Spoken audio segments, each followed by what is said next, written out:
Nung sinabi sa akin ng production na Hagna ang next destination, halo ang emotion. Excited kasi, it's another unexplored town. Pero somehow, di naman natin maalis na mapagod tayo. Kasi, 4 na linggo na tayong nagbabiyahe.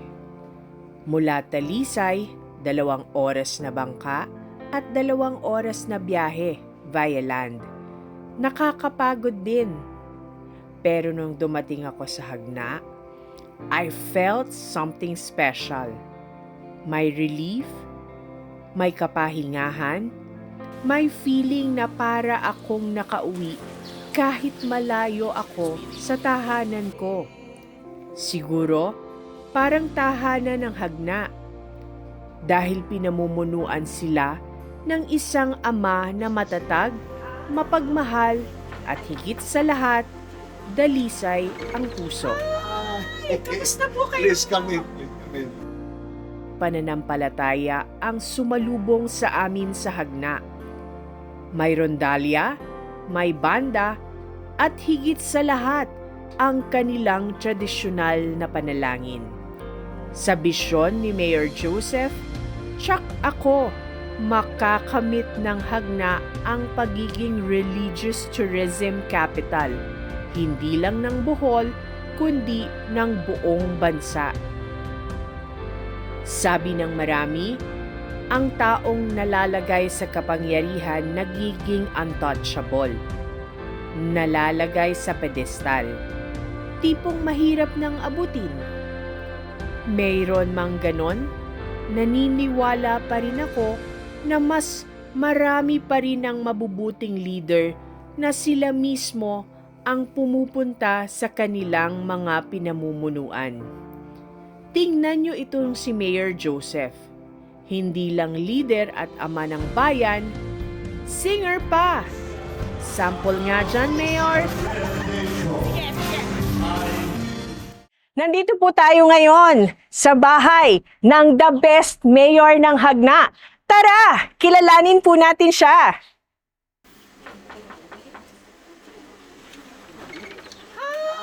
Kamusta po kayo? Please come in. Mayor Joseph Ranyola, ipakilala niyo po sa amin ang Hagna. Una-una, maraming salamat sa inyong pagdating. No? Ang Hagna nasa 3rd District ng Province of Bohol. Ang Hagna merong 33 barangays with 42,000 population. And I don't know if this is good, pero ang aming bayan, 17% lang po ang flat. The rest are hills and mountains. And primarily, agricultural po ang aming hanap buhay at kami po ay gateway sa Mindanao.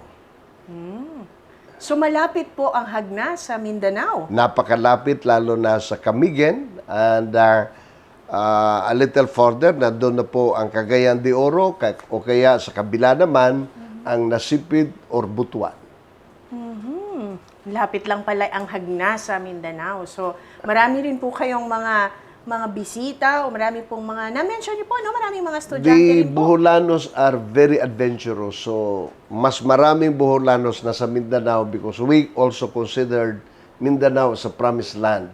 On the other hand, while nagiging prosperous na rin ang mga tao, dahil siguro sa educational progress ng province of Bohol, particularly sa Tagbilaran, a lot of Mindanaoans are coming to Bohol to finish their college degree.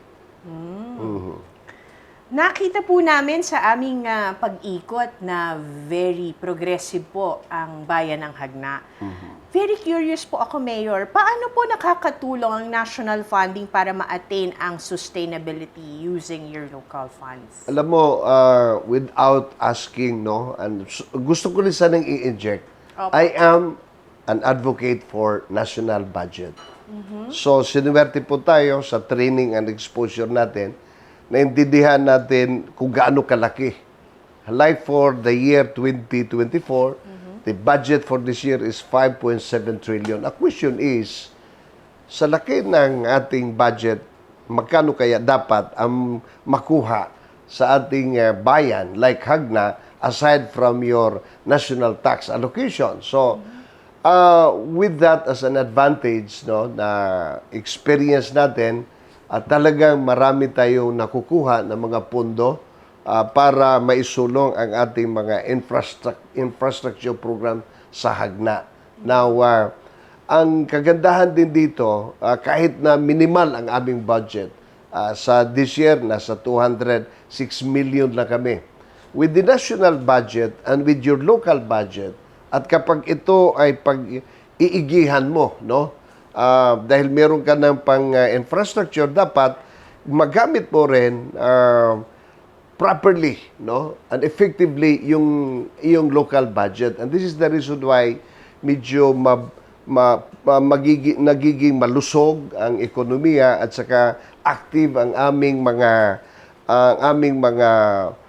small scale na mga industries, no, at saka businessmen, because number one, dahil meron kaming ibang pinagkukunan, marami kaming naibigay din na mga leeway, lalo na nung panahon ng COVID, at immediately nakabangon kagad kami noong ating audit.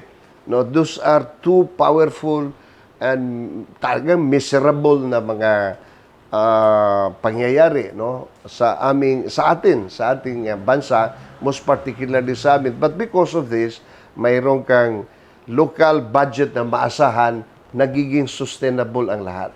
Ang recovery, like for instance, sabi ko sa aming LFC, sa aming treasurer, alam naman ito naghihirap. Huwag nating basta asikasuhin na bibigyan ng mga deadlines, no? Moratorium tayo. It is very important na they can move and continue their business. So with that, talagang malaking bagay yon. And then again, because of the national budget, marami kaming sobra. Marami kaming nakikita, lalo na din sa aming pagka-prudent, na, at saka pag-save, at saka disiplina. Nagagamit namin yung mga pondo, like for instance, to sustain sa health natin, kumpleto ang ating mga medicines, no, sa lahat na sektor. Kompleto pagbibigay na libre ng ambulance, kompleto pagbibigay ng mga assistance for individual crisis and situation, using our local funds, no? At saka marami pa. And I think I also believe na we should not forget about agriculture. Agriculture is talagang, to me, a savior sa lahat ng mga bayan. You know, we are not big, as I've mentioned. Maliit na ang flat land namin at marami ang hills and mountains. But you just have to deal with it, learn with it. So, learning also what you have, your water and others, no? Plus, yung nakukuha mong support sa national budget through the Department of Agriculture. Pagka medyo naintindihan mo yon, you don't even have to go to the national agency.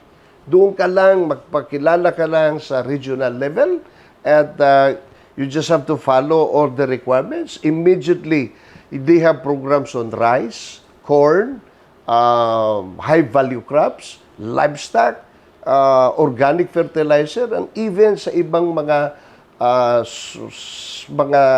tawag nito programs, no? And most particularly sa rice. Can you imagine from the time na dumating ako hanggang ngayon, this town has been receiving free and huge support, no? And on fertilizers and seedlings.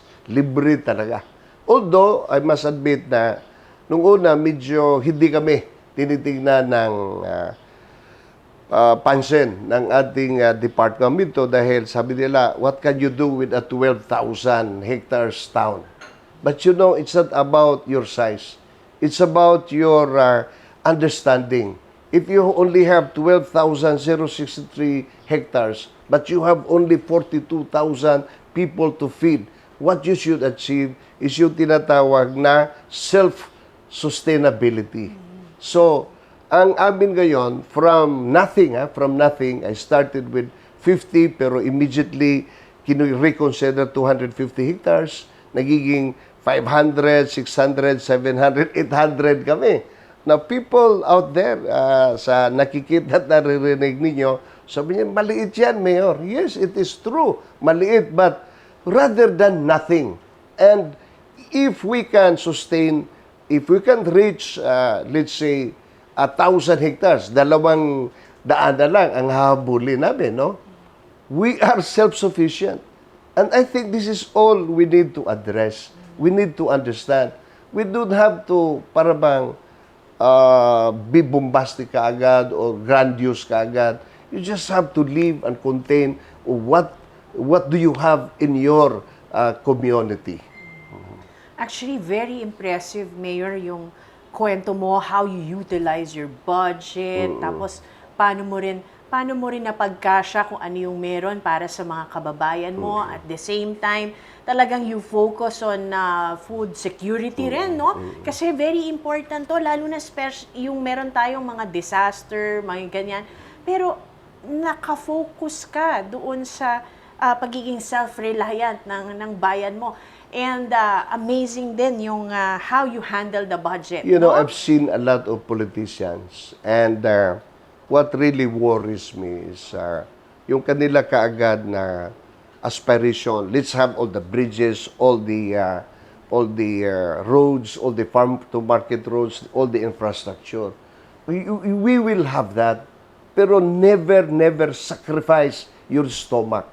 So deal with it. Yun talaga ang nakikita ko. And by the way, no, for me to learn, because I'm zero as far as agriculture, but that does not stop also na dapat mag-aspire ka. In fact, I am proud to share with you na sa bayan namin, nagiging municipal agricultural officer ako.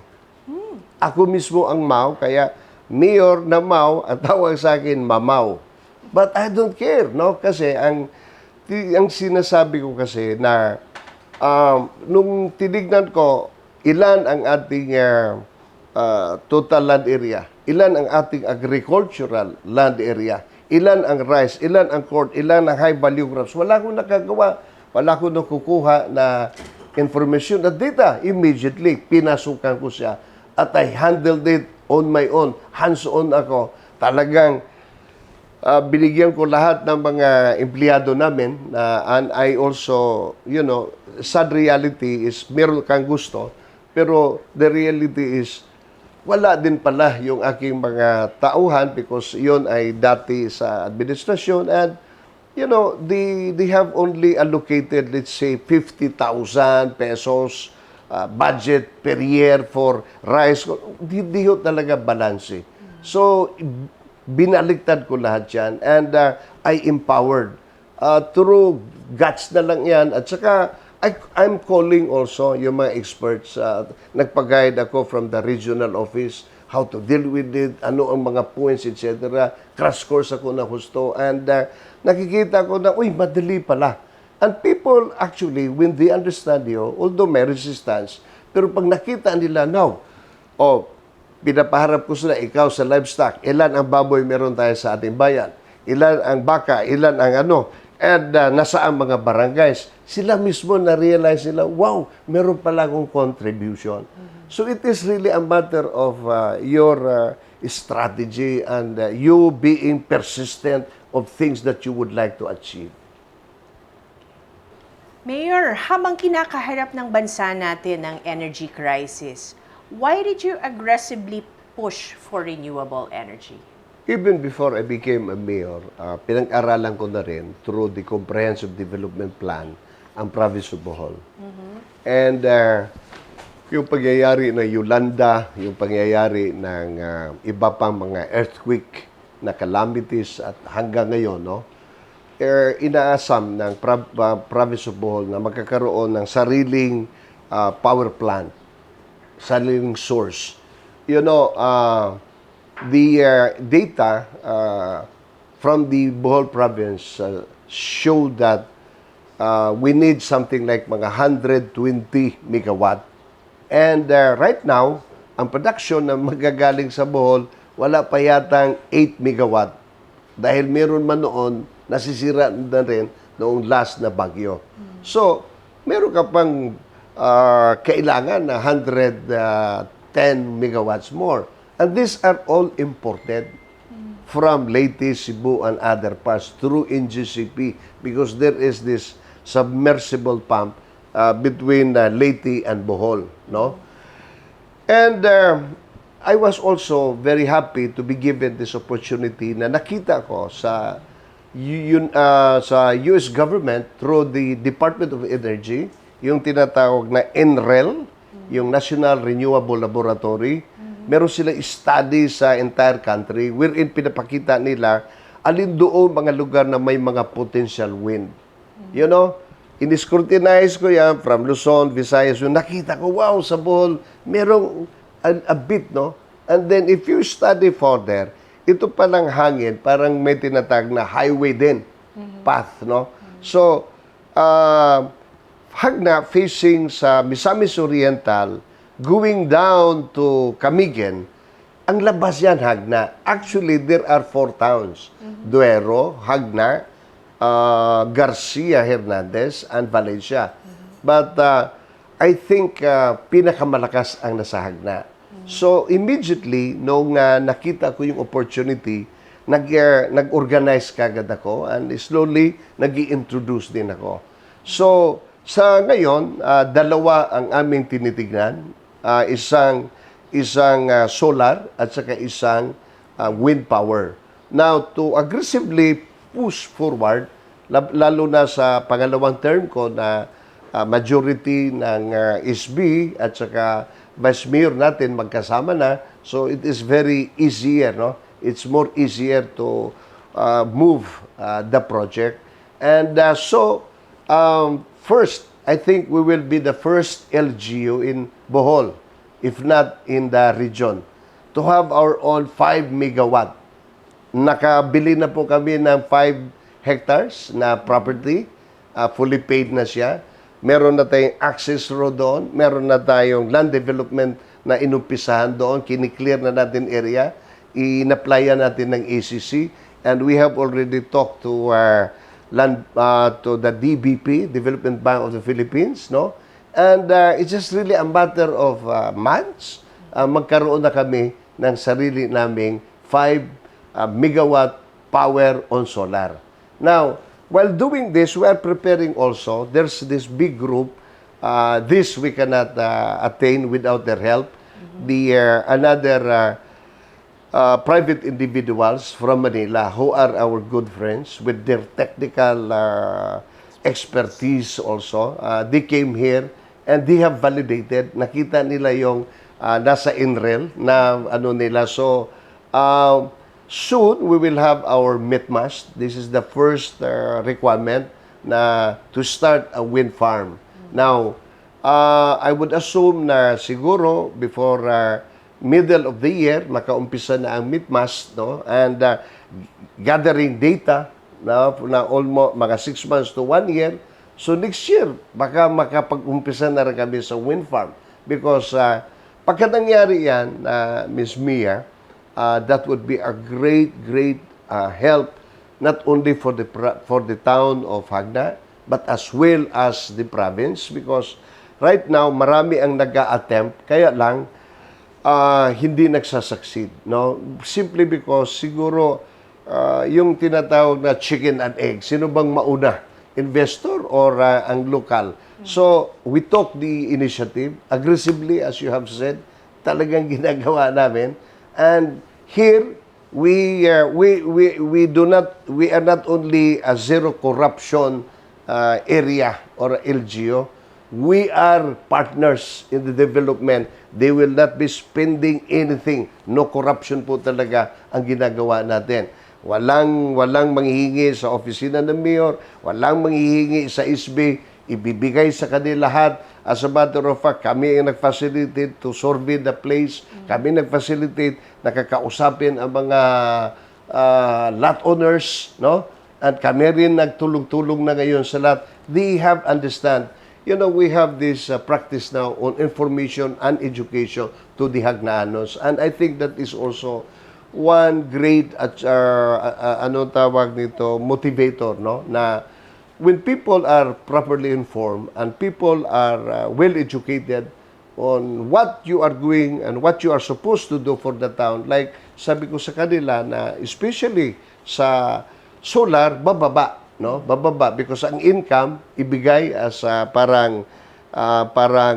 magiging ano namin sa kanila, yung return, no? Parang I forgot the term, pero ang part of the income gagawin naming subsidy, di ba? Na ibibigay din namin sa mga tao. So, sa madaling salita po, para mas maintindihan ng mga manonood natin, kung meron po kayong ganitong renewable energy projects sa bayan ng Hagna, ito po ba ay makakatulong upang maipababa ang singil sa kuryente?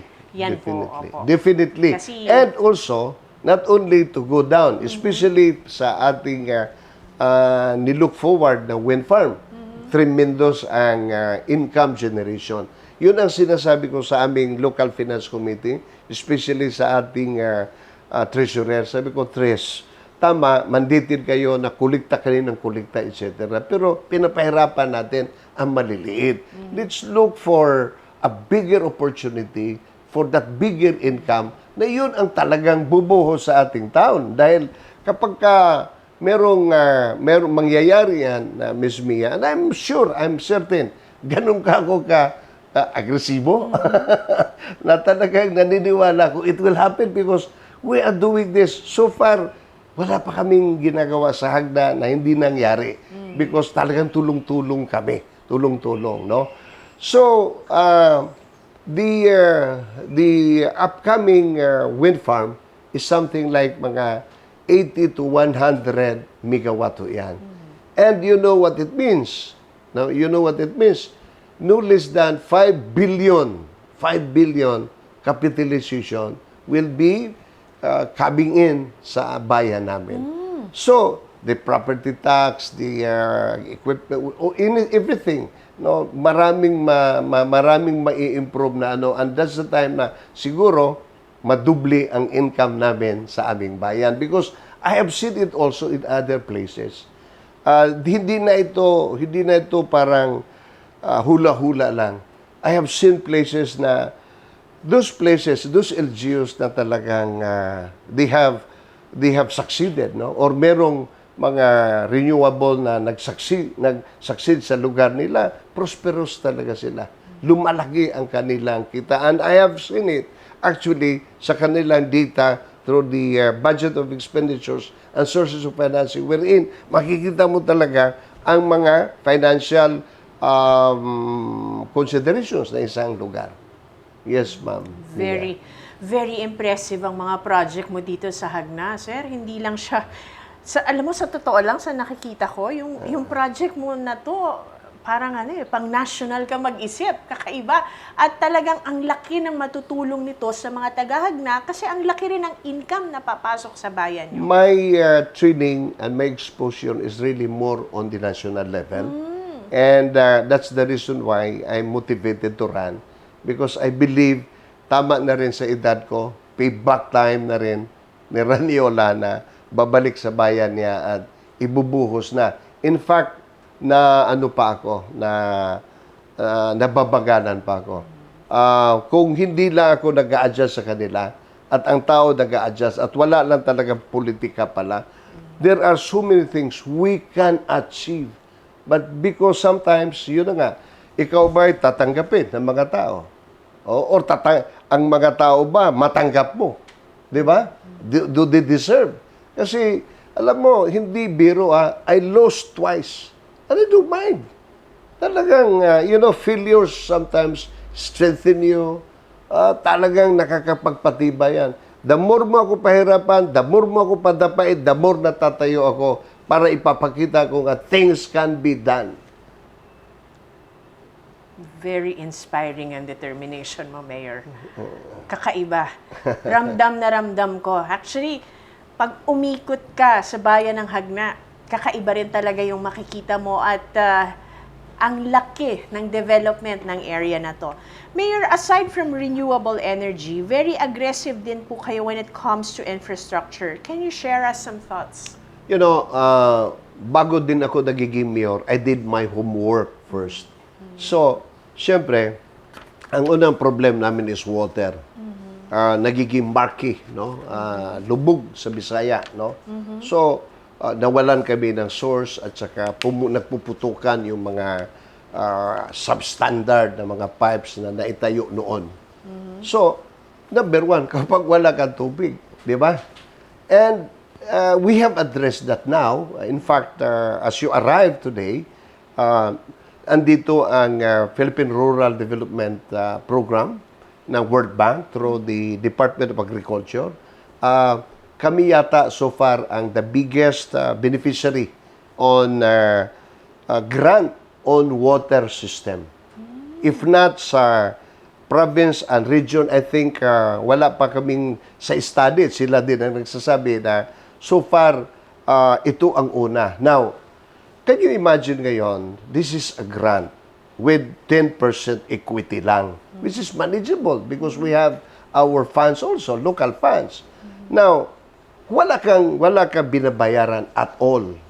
So, ang operation din naman namin by gravity, no? By gravity. So, talagang makikita mo na yung 95 years namin na Hagna water system na until now, it's only 5 pesos per cubic liter. I believe doon sa aming study na kahit na with all this infusion, ang aming price pa rin sa tubig would still be in the vicinity of 8 to 9 pesos. Compared to other towns na talagang very, very frustrating, no? Na they have all the modernity, you know, modern sila, advanced ang kanilang technology, pero look at the price.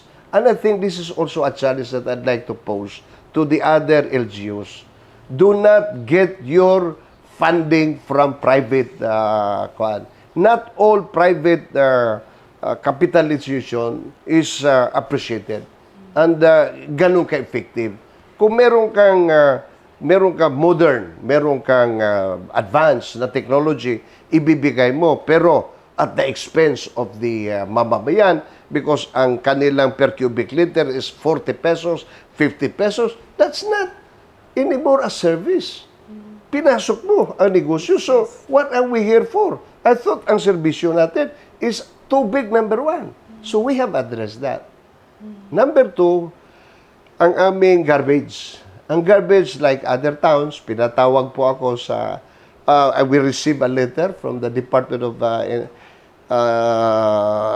ano tawag nito? DENR, no? DENR. Department of Environment and Natural Resources. Okay? And it looks so serious. So sabi ko sa Menro ko, Municipal Environment Officer ko, halika, punta tayo doon sa sa Cebu. I'd like to be with you. So pinuntahan namin at hinarap namin ang legal director. After hearing all of those anong tawag nito, incidents and story, ang question ko lang is, Director, pag nag-prosper itong ano tawag dito, pag nag-prosper itong Garbage. Itong problema na to at magkakaso, sino po ang ikulong? Sabi ng director, ikaw po, Mayor. Immediately, sa harapan ng Menro ko, sabi ko, starting today, I will be the person to decide. Hindi ka pwede mag-decide na hindi ko alam. Ano na naman ako. And we have solved the problem. But it's not only, I think, about the problem. It's also learning ano ba ang magiging solusyon. So, outside the box, sabi ko, Director, baka naman meron dito sa inyo. Makakapag advice naman namin what to do to solve the problem. Kasi hindi naman pwede yung harapin ko lang yung problema na walang solusyon. So, they were so accommodating and binigay lahat ng information and data. So, meron naman tayong tawag dito. Hindi naman tayo kailangan super intellectual or super bright boy. Kailangan lang talaga yung common sense parati. No? So, Nung nakita ko, technology pala, ito pala. So, immediately, nag-sourcing kami. And, ang offer noon was 30 million. Sabi ko, I don't have 30 million. I only have 21 million. Ilis mo lahat ng SOP dyan. Sa bayan namin, walang maniningil sa'yo, walang manghihingi sa'yo, etc. Magiging showcase yan. Wala ka pang buo, so gawin mong showcase ang Hagna, etc. So para kaming nag-exchange deal. Naibigay niya, buo yan. And I tell you, a lot of people now are visiting the place and they have seen paano transform ang isang basura, sinusorted, tapos ginawang yung mga bottles, yung mga plastic, yung mga ano. So, at the end of the day, ang basura namin, bricks na. Ang basura namin, organic fertilizer na. So, nagkaroon pa kami ng beautification, nagkaroon pa kami ng organic fertilizer because agrikultura ang aming priority. And ang swerte ko lang, the governor visited the area. And sabi niya, Joseph, ano ang problema mo? Sabi ko, pag-operate nito, electricity ito. Maganda siguro kung meron akong solar para magiging ano siya. Magkano ang solar? 3 million is enough. Sabi ko, instinct din, no? Sabi ko, Gob, I think it's 5 million. Please, 5 million. Binigay niya. Ngayon, mag-ooperate na rin kami na zero electricity. So, at yung area na yon, kinukomplement namin ng agriculture. Nandoon ang aming swine, multiplier farm, ang aming coconut processing, ang aming dairy. You know, we call it now Hagna Agri and Eco Park. So, nagiging nagiging pleasing to the eyes sa mga tao. Dati takot ang mga tao na gagawin nyo lang basura. Wala sila nakita ang basura at all. Ang nakita nila parang raw materials and then finished product ang paglabas. And marami din kami doong na employed because tawag dito, lahat ng mga doon talagang we run it like a private corporation. Talagang babayaran ka ng gusto at saka inculcate yung disiplina. Discipline is the best talaga na nakikita ko na hindi dapat kalimutan kung kahit anuman ang gagawin mo. Sir, kanina po, you welcomed us with a traditional patunog and sinuog and sabog. Talagang poised po ang Hagna for religious tourism. You know, things have changed. No?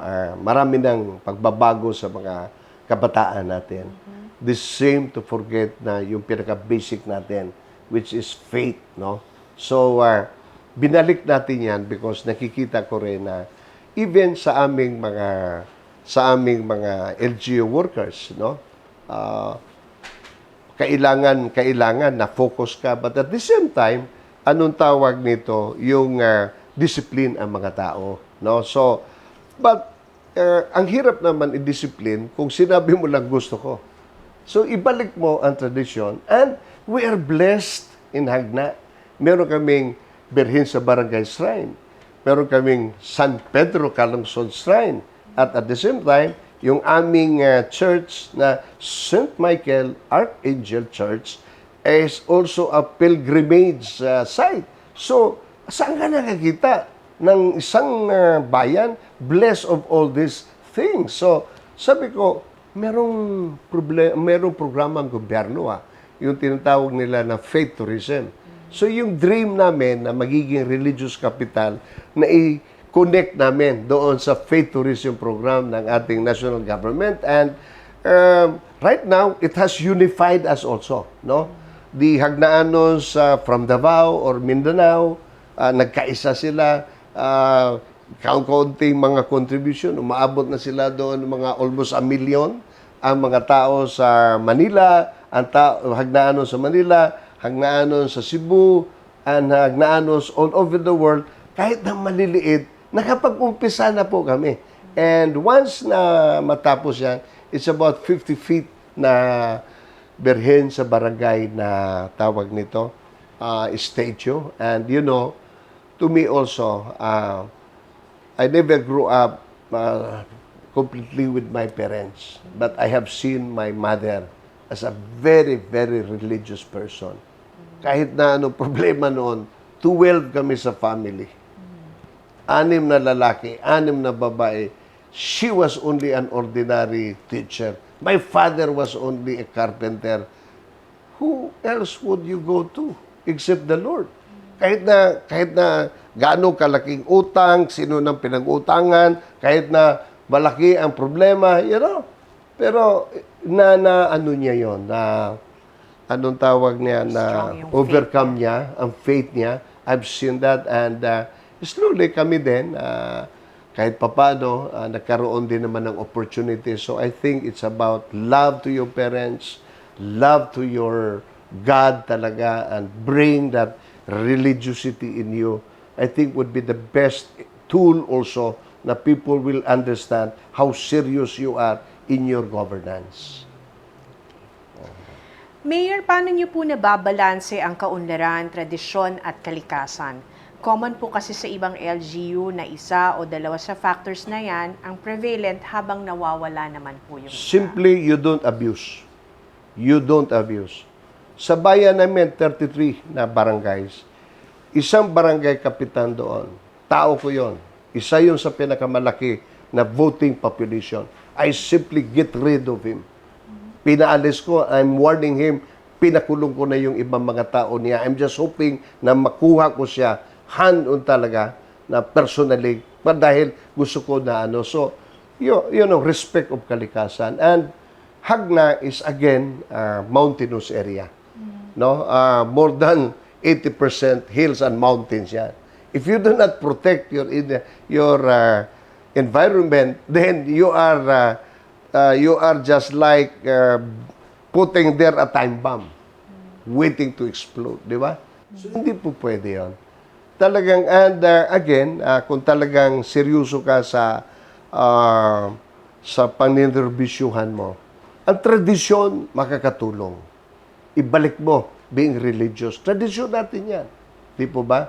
Pero at the same time, kahit na anong progress na meron tayo, we have to, the LGUs also, especially the mayors, they have to exert that effort to understand better.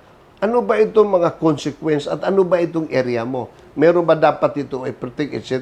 And with iron hand, talagang gagawin mo. Hindi ka pwedeng papatay-patay dyan.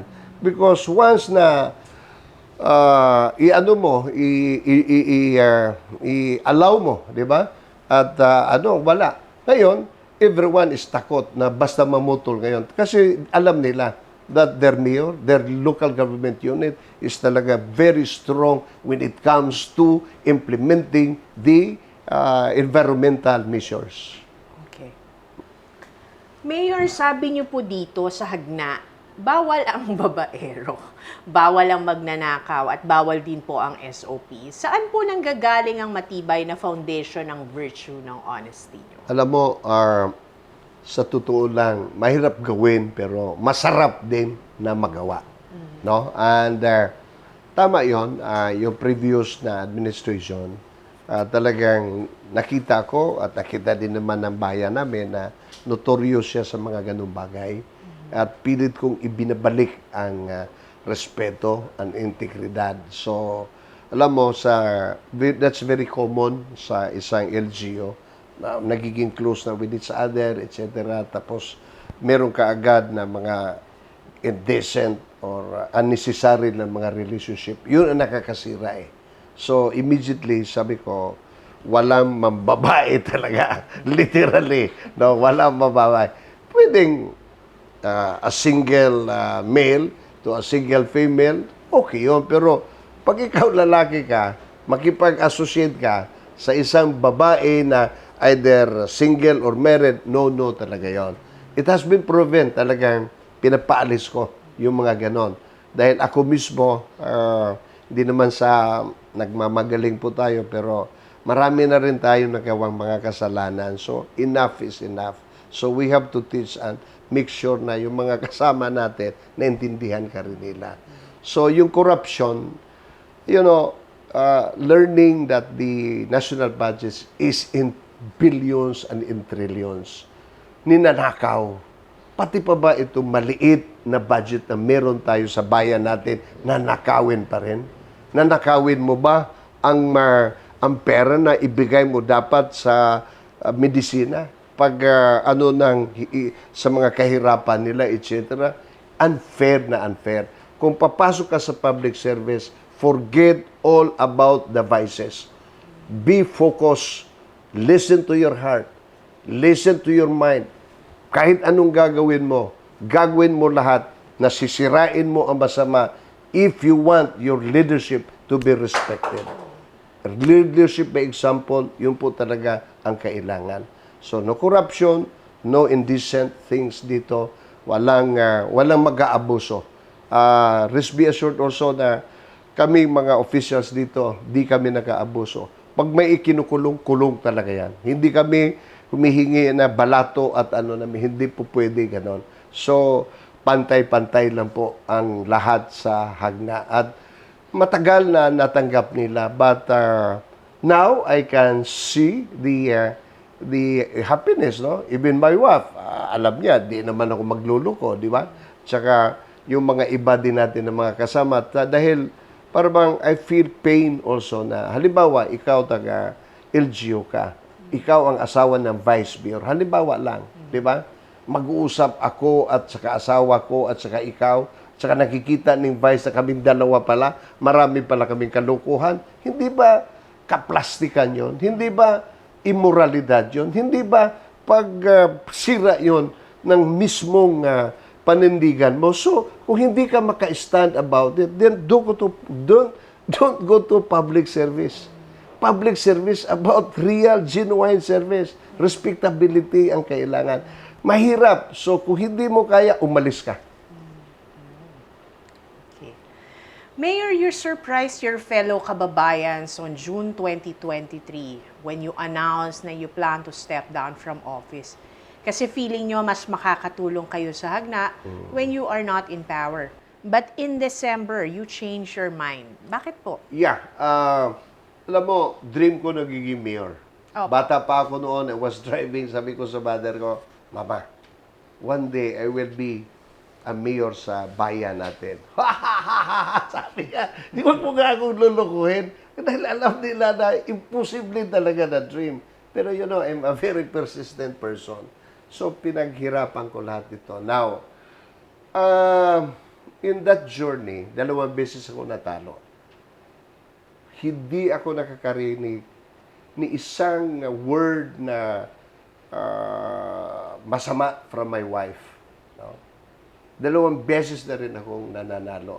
Not once din na ang wife ko nakikialam sa affairs ng LGU. So, there is so much respect from each other. Pag sa bahay, siya nasusunod lahat. I don't mind. Total naman, hindi naman talaga trabaho yan, no, ng isang lalaki. Mas maganda kung andyan yan sa mga babae, no? So, pero pagdating sa governance, wala. Hindi siya nakikialam. Meron pa bulong minsan, hindi naman naalis yan. Pero never talaga na ipipersuade niya ako for anything. Now, what I have failed to tell the people was, she was a cancer victim. So, I have to choose. My being a politician, magsiservisyo ako, knowing na yung asawa ko nasa ganitong kalagayan, sabi ko, nasaan ang tao ko? So, therefore, I have to face the people. Alam ko na kapag magtagal, hindi na rin ako pupwede na lulukuhin ko mga tao ko na kahit na hindi na ako magiging effective just because of the position. So I was willing to give up because ayaw ko na manluloko sa mga tao. So in-announce ko without any pretension. And, you know, that was June. God is so good. Talagang miracles do happen. Mga September, October, she was pronounced as cancer-free. So, alam mo, sabi nga ng wife ko, this is a good sign nga you are given pa more mission ni Lord. So, as far as I'm concerned, sabi niya, go with your service. Dami mo pang gawin, magagawa sa hagna. And ang mga tao din, wag, di ba? Makita pa naman kung genuine, no? So, I believe in them. And I also believe in my wife. But I have this calling also. I want to finish the solar, the housing program. First LGU housing program. The water system, yung ating wind farm, no? Ang dami ko pang gustong gagawin na talagang yung pang-legacy na talaga. And if I have another 1 year sa term na ito and God willing, meron pa akong last term, matatapos ko, I think yun ang rason ko bakit hinayaan ko na lang na itutuloy itong aking serbisyo. Therefore, I'm not resigning yet. Sorry. Kailangan pa kayo ng mga tagahagna, Mayor. I hope so and I think so. Paano niyo po hinihikayat palangin yung mga kasamahan sa munisipyo na iba ang prinsipyo at paniniwala at estilo ng inyong pamumuno? You know, you just have to do it. Hindi ka pwedeng magsabi, ako magaling. We just have to do it and then little by little, ma-realize nila, ito pala maganda. Oo, stricto. Very, very, tawag nito, very notorious ako sa pagka-stricto. I couldn't care kung head of office ka or maliit ka. One strike policy din ako. Kahit leader ka, sinasabi ko sa leaders ko, hindi ka pwedeng pabanjing-banjing dyan. Maghanap ka ng panibagong mayor. I'd rather stop working and dispensing service, acting like I'm normal when in fact, wala ka palang acceptance. So, because of that determination at saka consistency, no? Talagang tinutuloy-tuloy ko siya. But the good thing is, hindi mo disassociate, maitago yung appreciations. Oh, pagka sinabi mo, maglinis tayo sa palengke. Ang enforcer mo, pag hindi niya kaya, papalitan ko, ako mismo. No? Tapos magte-train ako. Yung mga tao, talaga haharapin ko. Di follow. Sabi nga nila, Mayor, tandaan mo, merong eleksyon. Sabi ko, totoo naman yun eh. Pero what is totoo is, in the last 2 elections, wala ni isa sa inyo bumuto sa akin. Pero pinag-usapan natin kalinisan, hindi eleksyon. Forget about it. I will go continue. So with that determination, talagang naintindihan hanggang, ma-feel din na hindi mo angkinin lahat. You are there to lead, but there are responsible people for everything that we're doing. And you always associate them to those things na nakakapag-happy and they themselves na feel din nila ang appreciation. So, the more sila ngayon na hindi na nagli-leave, nag-absent, hindi na nagta-travel, lalo na sa mga gawain ng savings. Sa gobyerno, ang daming mga vulnerabilities talaga. Pero pag sinasabi namin na, ang pagkain, na hindi naman kailangan, wala yan. Dati, resistance. Karon, naintindihan nila. Dati, 250 because it is allowed by the COA. But in my administration, sabi ko, hindi. Nakakapagpakain tayo 80 pesos, 120 pesos. Bakit natin kailangan ubusin yan? Hanggang 50 lang pala ang participants. Bakit ka mag-order na 200? Pero, yun na nga, nakikita nila yung mga savings. Yung mga savings na nakita rin nila na ibinato natin sa tamang gawain, happy din sila. Okay. Eto. Sir, this comes as a surprise. Nung pong kabataan nyo, magaling po kayong sumayaw. Ibang usapan yan. Artistry yan. You were a professional ballet dancer. Pero, lalaki ako. No offense, Ben, ha? Sa mga LGBTs, no? Apo. Sa kahirapan, 12 kami sa family, no? Okay. And I was a janitor.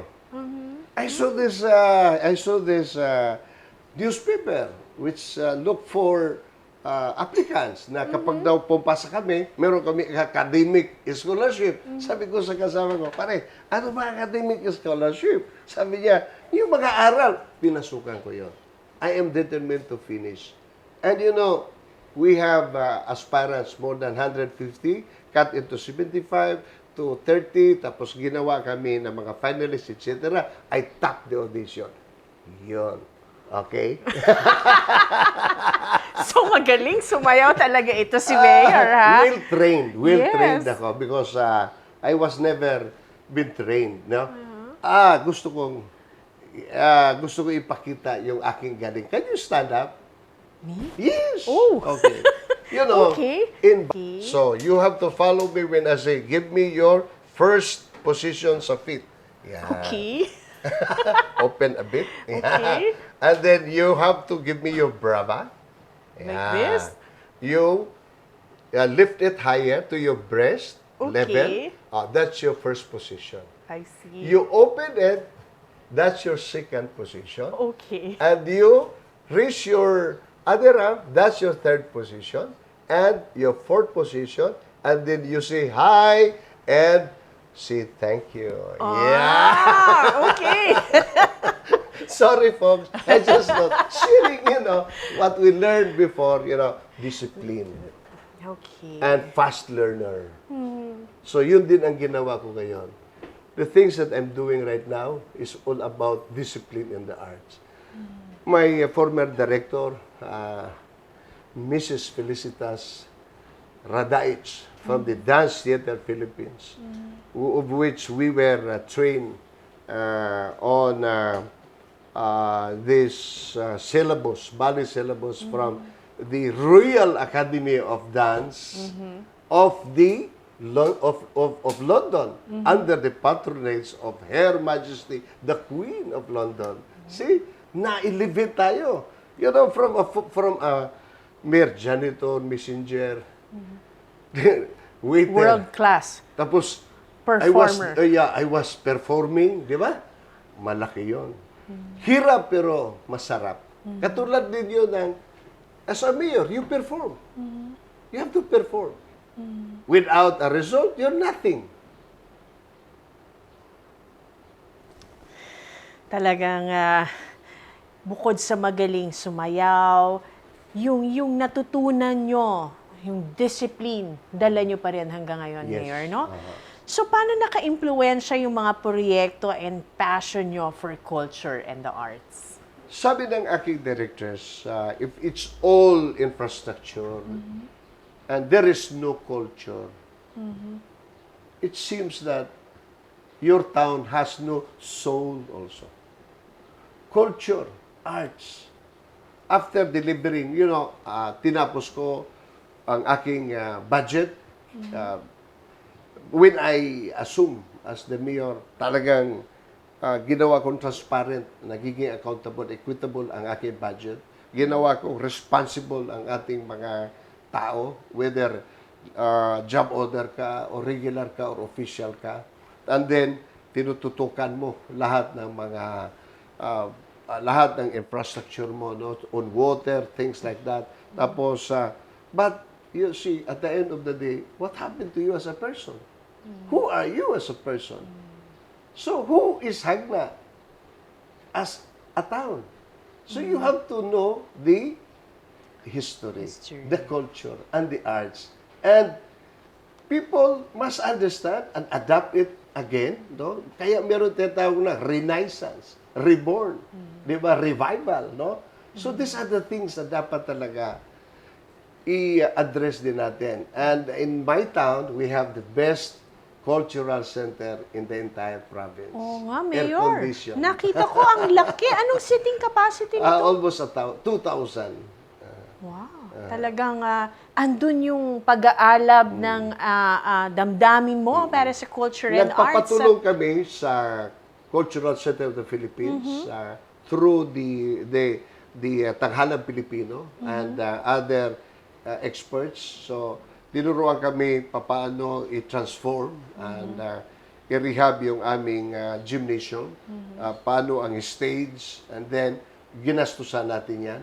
But from the savings. Yung the entire thing from the national. We got mga 40 million, no? So, inayos lahat. Pero yung aircon, yung sound, at saka lights, from the local funds na. So, maganda. It's really, really fun. And it's always nice because you can connect all the people through arts. Mayor, I was surprised to find out na yung favorite pasalubong pala na mga galing sa Bohol na kalamay, yan yung yung kalamay na nasa baon, no? Ay galing pala sa bayan ng Hagna, di ba? Yes, proudly from Hagna ang Kalamay. You know, the foundation day of our municipality and the establishment of the church was done simultaneously almost 400 years ago. And ever since dumating ang simbahan, ang mga friars, tinuturuan nila ang mga Hagnaanons how to prepare this kalamay. So it has been preserved at originally and traditionally, pina-follow nila yan, and that's the reason probably kaya nagiging talagang hinahanap nila ang kalamay from Hagna. Yes. At talagang dito pala yan. Dito. So, can you say na mas masarap ang kalamay na gayang... Yes, Wow. yes. I am a product of kalamay. Mamaya yan ang merienda natin, Mayor, ha? Yes, yes. And by the way, no, marami ng success stories ang kalamay. Lalo na sa mga successful na mga Hagnaanos, ang mga kalamay makers, sweat and tears ang kanilang trabaho, pero nakapagpag-aral yan. Nagiging teachers, nagiging criminologists, nagiging mariners, and so forth. Daming mga stories na success ang meron dyan. And kaya meron kaming yearly rin na celebration na Kalamay Festival. No? Kailan po yan, Mayor? Mga June. No? And then, anong tawag dito? Nahintulan ng kaunti because of the COVID and the audit. No? Pero sa ngayon, ang ginawa natin, may budget naman yearly, di po ba? Kaya hindi riyan namatay, no? Because instead na i-spend yan lavishly, di ba? Sa mga nilagay namin muna at binigay muna namin na parang financial support para they can continue on making and making kahit sa mga period na may mga tragedies para talaga sila makapagbenta pa rin. Mayor, sa ating pong mga manunood, bilang leader po ng Bayan ng Hagna, what are your top 3 best practices? Discipline, hard work, at saka faith in God. Thank you. Ano pong mensahe nyo sa ating mga manunood, Mayor? You know, alam mo, I'm a small timer na mayor. I'm also a product of from nothing, di ba? But nothing is impossible in the world. Kung pala talagang meron kang clear na direction at clear na hard work na pinapakita mo. At saka, yung talagang discipline din. No? And always faith in God na He will always there to guide you and to grant your wishes and your prayers. These are three things na talagang always ako nagiging honest sa sarili ko. Imbitahan niyo po silang bumisita sa Bayan ng Hagna. Welcome to Hagna! In Hagna, we have so many things. From the deepest sea, marami tayong mga dive site, yung corals natin, the hard and soft. Meron din mga unique na mga corals na hinahanap ng mga enthusiasts. Now, going up from the deepest sea to the highest peak of the mountain, in Bohol, Hagna has the highest peak. No? Ang aming barangay, last barangay na Mayana, is something like mga 1,000 meters above sea level. It's like also Baguio, no? Na it's the Baguio in Bohol, with so many plants and flowers and trees, di ba? You will perfectly enjoy. And then hopefully, if we have developed already fully the faith tourism, no, yung ating mga statue na malalaki, no, and ngayon natutuwa din kami dahil ay yung aming palengke pinupuntahan, no, para dahil malinis at saka mabango at saka maliwanag, Air no? condition din ang CR At nyo, saka air Mayor. condition din CR namin. So, yung mga ganon. So, please include us in your interest sa future plans ninyo sa buhay, no? This is from Hagna, your Mayor, Joseph Ranyola. Thank you so much po, Mayor Joseph Reñola. Thank you. Thank you. Mula sa Bayan ng Hagna, ito po si Mia Martinez. Kita-kita po tayo sa susunod na linggo dito sa The Best Yan! 4 na linggo. 4 na leader. Ngayong June, Joy, interesado talaga ako sa tanong ko. Pinanganak ka bang mayaman, Joy? Bakit niyo iniwan ang limelight as a basketball star and ngayon nasa politika po kayo? Sir, anong kahalagahan ng magkaroon ng isang Chamber of Commerce sa isang lugar? itaas na natin ang adrenaline ng good vibes. Bagong episodes, mga bagong personalidad. Inspirasyon reveal na! All new, the best yan! Simula na ngayong June!